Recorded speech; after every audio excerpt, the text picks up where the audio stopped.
जय श्री राम। नमस्कार सभी मित्रों को।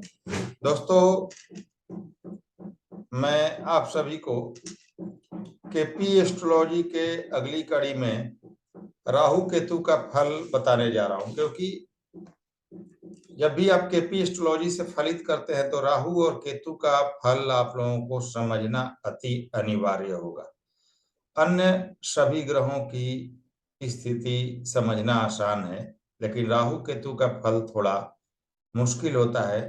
इनके लिए हमें राशि चार्ट का भी प्रयोग करना पड़ेगा, क्योंकि दृष्टि और युति भी मान्य होती है केपी एस्ट्रोलॉजी में।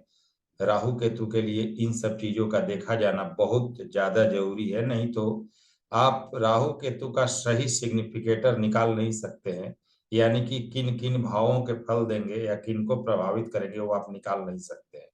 तो सबसे पहले मैं आज आप लोगों को राहु केतु के फल कैसे निर्धारित किए जाते हैं उसके बारे में बता रहा हूं। इसके बाद अन्य विषयों पर भी चर्चा करेंगे। वैसे तो कोई भी अच्छा सॉफ्टवेयर लीजिएगा, केपी स्टार वन या कोई अच्छा सॉफ्टवेयर, तो उसमें सिग्निफिकेटर राहु केतु का बना हुआ होता है, लेकिन मैं आप लोगों को हाथ से निकालने का विधि इस चार्ट के माध्यम से समझा दे रहा हूँ कि वैसे तो ये वैदिक चार्ट है और यहाँ पर मैं इसी चार्ट के माध्यम से समझा दे रहा हूँ। बाकी बाद में केपी चार्ट के माध्यम से भी समझा दूंगा। ये चार्ट मैंने बड़ा करके रखा है ताकि आप लोगों को समझने में आसानी हो। तो समझिए कि राहु केतु का फल कैसे निकाला जाता है। देखिए, राहु केतु के फल को समझना है तो सबसे पहले क्या देखना होगा। नियम यह है कि राहु या केतु जिस ग्रह के साथ युति में होंगे उस ग्रह का फल देंगे। तो यहाँ पर देखिए, राहु छठे भाव में और केतु 12वें भाव में है। केतु मिथुन राशि में और राहु धनु राशि में है। तो किसी के साथ इनकी युति नहीं है, तो पहले क्रम में राहु या केतु जिस ग्रह के साथ युति में है उसका फल देंगे, तो यहाँ ये निग्लेक्ट हो जाता है। लेकिन किसी ग्रह के साथ अगर होते तो उसका भी फल राहु और केतु जोड़कर देखा जाता और उसका भी फल देते। सेकंड क्रम में जिस ग्रह की दृष्टि इन पर होगी उनका फल देंगे। तो मान लीजिए यहाँ राहु पर मंगल की दृष्टि पड़ रही है, आप देख सकते हैं 8वीं दृष्टि पड़ रही है, तो यह मंगल का भी फल राहु अपनी दशा में प्रदान करेंगे आपको। तो मंगल का फल भी आपको मिलेगा। अब देखिए, अन्य किसी ग्रह की दृष्टि है इन पर, तो जुपिटर का भी दृष्टि यहाँ राहु पर पड़ रहा है, आप देख सकते हैं।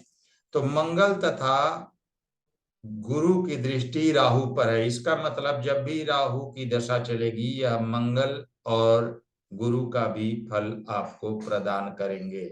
इसी प्रकार केतु पर देख लीजिए, केतु पर किसी ग्रह की दृष्टि है तो केतु पर कोई ग्रह दृष्टि नहीं दे रहा है, तो केतु पर दृष्टि का प्रभाव नहीं है। इसके अलावा तीसरा पोजीशन जो है, जिनके नक्षत्र में है उनका फल प्रदान करेंगे। तो मान लीजिए राहु को देखिए किसके नक्षत्र में यहाँ पर है, यहाँ पर देख सकते हैं केतु के नक्षत्र में है, तो केतु का फल राहु प्रदान करेंगे। और केतु जो है, केतु आप देख सकते हैं मंगल के नक्षत्र में, तो केतु की जब दशा चलेगी तो यह मंगल का फल भी प्रदान करेंगे। तो यह नियम है चारों।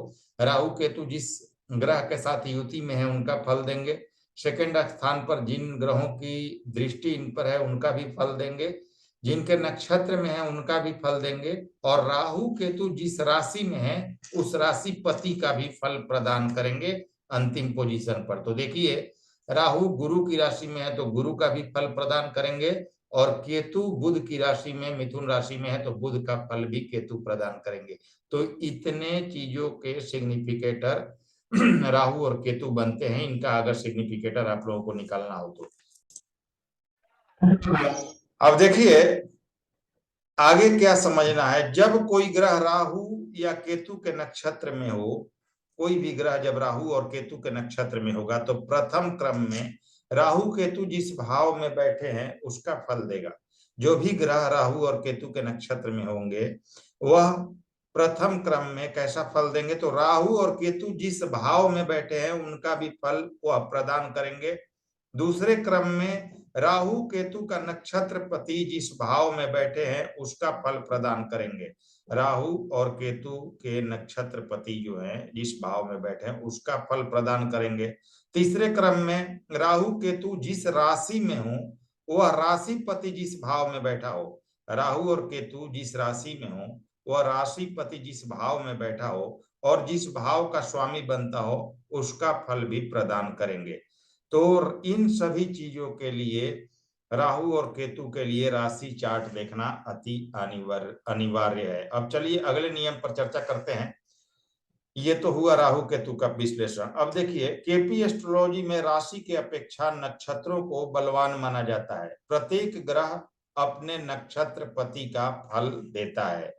केपी एस्ट्रोलॉजी में दो तरह की कुंडलियों का उपयोग होता है। एक होता है राशि कुंडली यानी साइन कुंडली, दूसरा है भाव कुंडली यानी कस्पल चार्ट। राशि कुंडली का उपयोग ग्रहों की स्थिति, किसी राशि में स्थिति, ग्रहों की दृष्टि तथा युति के विश्लेषण के लिए किया जाता है। भाव चलित कुंडली का उपयोग ग्रह का भाव देखने के लिए किया जाता है, यानी किस भाव में है। केपी एस्ट्रोलॉजी में प्रत्येक भाव से संबंधित घटना होने के लिए उस भाव के उप नक्षत्र स्वामी यानी कस्पल सबलॉर्ड का संबंध मुख्य भाव से और सहायक भावों से होना अनिवार्य बताया गया है। ध्यान दीजिए केपी एस्ट्रोलॉजी में प्रत्येक भाव से संबंधित घटना होने के लिए, जो भी जैसे विवाह के लिए देख रहे हैं तो मुख्य भाव 7 हो गया, सहायक भाव 2 11 हो गया। तो कहने का मतलब है कि उप नक्षत्र स्वामी उस भाव का जो होगा उसका संबंध मुख्य भाव और सहायक भाव से होना अति अनिवार्य है। जैसे विवाह का मुख्य भाव 7वां है और सहायक भाव दूसरा और 11वां है। अब विवाह का प्रॉमिस चेक करने के लिए 7वें भाव का उप नक्षत्र स्वामी यानी कस्पल सबलॉर्ड का संबंध उसके नक्षत्र स्वामी और उप नक्षत्र स्वामी के द्वारा 2 7 11 से बने तो विवाह होगा। ध्यान दीजिए विवाह का भाव 7वां है तो 7वें भाव का जो कस्पल सबलॉर्ड होगा यानी उप नक्षत्र स्वामी होगा उसका संबंध अपने नक्षत्र स्वामी और अपने उप नक्षत्र स्वामी के जरिए 2 7 11 यानी विवाह के मुख्य भाव और सहायक भाव से बनेगा तो 100% विवाह का योग बनेगा। घटना कब घटेगी, इसके लिए महादशा, अंतरदशा, प्रत्यंतर दशा के स्वामियों का संबंध संबंधित भाव से जब होगा तब घटना घटित होगी।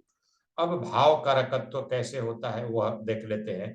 तो भाव कारकत्व का मतलब है किसी विशेष भाव का फल कौन कौन से ग्रह देंगे। भाव कारकत्व के लिए हमें भाव चलित कुंडली की आवश्यकता होती है, ठीक है। तो भाव कारकत्व कैसे देखते हैं, लेवल 1 की बात करें तो देखिए अब यहाँ पर आ जाते हैं हम, चलिए केपी चार्ट पर ही आ जाते हैं। देखिए यहाँ पर केपी चार्ट को हमने यहाँ पर ओपन किया हुआ है तो देखिए क्या कहता है। लेवल 1 पर भाव में स्थित ग्रह के नक्षत्र में स्थित ग्रह होते हैं, यानी कि भाव कारकत्व के लिए भाव चलित कुंडली की आवश्यकता तो होगी, परंतु भाव कारकत्व का मतलब है किसी भाव का भाव विशेष का फल कौन कौन से ग्रह देंगे। तो उसमें लेवल 1 पर क्या देखा जाएगा, भाव में स्थित ग्रह के नक्षत्र में स्थित ग्रह।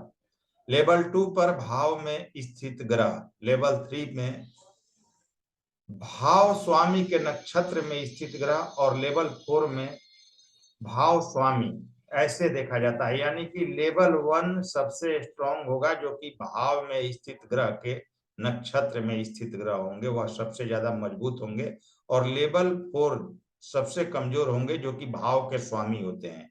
इसे कहते हैं हम भाव कारकत्व। ग्रह कारकत्व क्या होता है उसे भी समझ लीजिए। क्या वास्तव में प्रभावी ग्रह अपना फल दे पाएंगे या नहीं, इसका निर्धारण भाव कारकत्व से नहीं होगा। इसके लिए हमें ग्रह कारकत्व को देखना होगा। मान लें कि हमें यह देखना है कि किसी जातक का विवाह होगा या नहीं होगा। तो मान लेते हैं कि किसी व्यक्ति की गुरु की दशा चल रही है, ठीक है। अब हमें विवाह होगा कि नहीं इसके लिए पूरा ध्यान गुरु पर केंद्रित करना है। हमें चेक करना होगा कि क्या गुरु जिसकी दशा चल रही है वह शादी करा सकता है या नहीं करा सकता है। यही हमारा ग्रह कारकत्व है। क्योंकि मान लेते हैं कि गुरु की दशा चल रही है तो हमें गुरु को देखना है। अतः हमें गुरु को और गुरु के नक्षत्र स्वामी को और गुरु के उप नक्षत्र स्वामी को देखना होगा।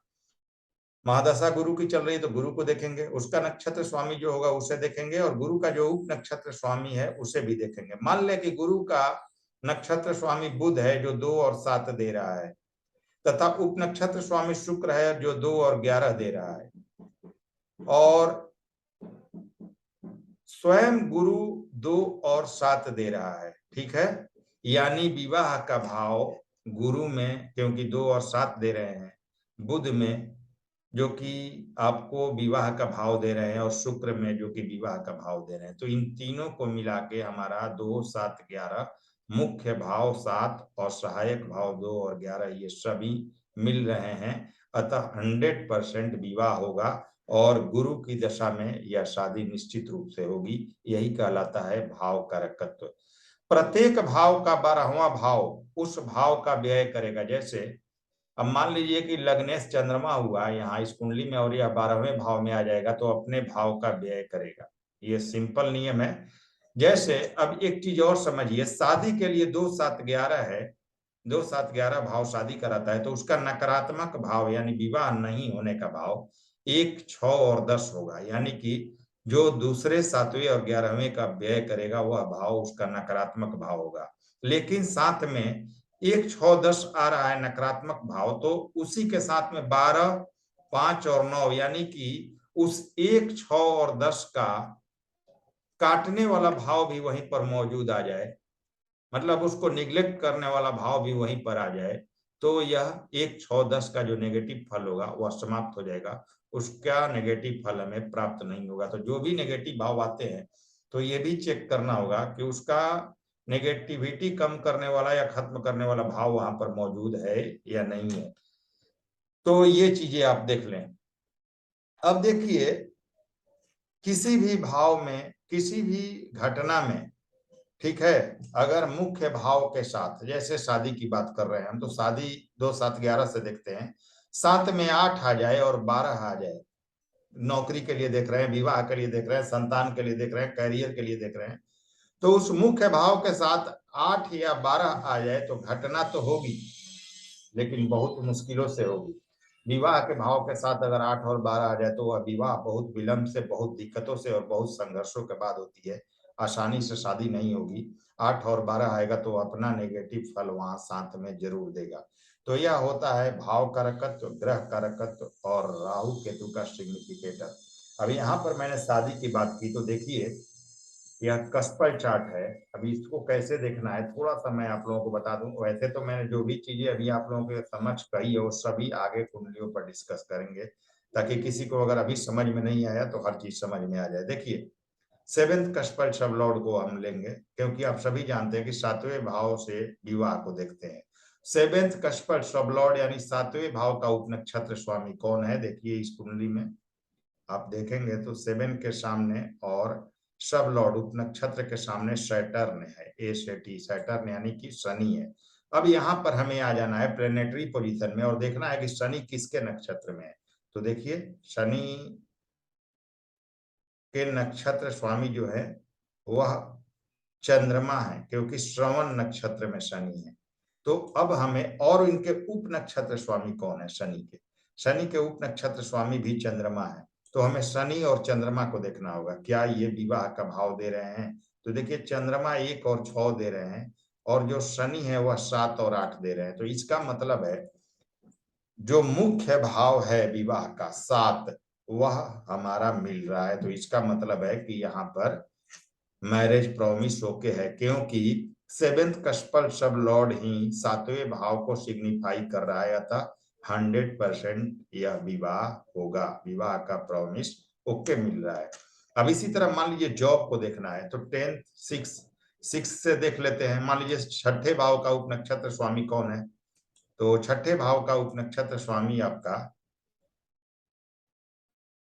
राहु है, ठीक है। अब राहु किसके नक्षत्र में? देख लीजिए राहु है केतु के नक्षत्र में, और देखिए इस कुंडली में राहु 5 और 11 दे रहे हैं और केतु 5, 10, 11 दे रहे हैं। तो इसका मतलब है कि इस कुंडली में 10 है, 11 है, लेकिन मुख्य भाव 6 नहीं है, तो गवर्नमेंट जॉब का योग इस कुंडली में नहीं बना हुआ है। जब तक मुख्य भाव हमारा नहीं आएगा, 6 नहीं आएगा, जो कि जॉब के लिए मुख्य भाव माना जाता है, तब तक गवर्नमेंट जॉब नहीं मिलेगी। 10, 11 आ रहा है, इसलिए आपको प्राइवेट जॉब मिल जाएगी, लेकिन कभी भी गवर्नमेंट जॉब का योग इस कुंडली में नहीं है, तो आपको गवर्नमेंट जॉब हासिल नहीं हो सकती। तो ये बहुत आसान है दोस्तों। उम्मीद करता हूं कि जो चीजें अभी तक मैंने बेसिक आप लोगों को समझाई हैं वो आसानी से आप समझे होंगे। कोई भी प्रॉब्लम आता है तो कमेंट्स बॉक्स में पूछिए आप लोग। आगे हम बिल्कुल पिन पॉइंट तक प्रेडिक्शन सीखेंगे, बाय डेट प्रेडिक्शन सीखेंगे, केपी से कैसे किसी भी घटना का दिन और समय तक निकाला जा सकता है, सब कुछ सीखेंगे विस्तार से। इसके बाद हस्तरेखा से कुंडली बनाना भी सीखेंगे। तो अगर आप सभी को वीडियो पसंद आ रहे हो तो जुड़िए इस चैनल के साथ, लाइक कीजिए, शेयर कीजिए, सब्सक्राइब कीजिए। नए व्यूअर्स हैं तो अगले वीडियो में फिर से मिलते हैं, तब तक के लिए नमस्कार, धन्यवाद।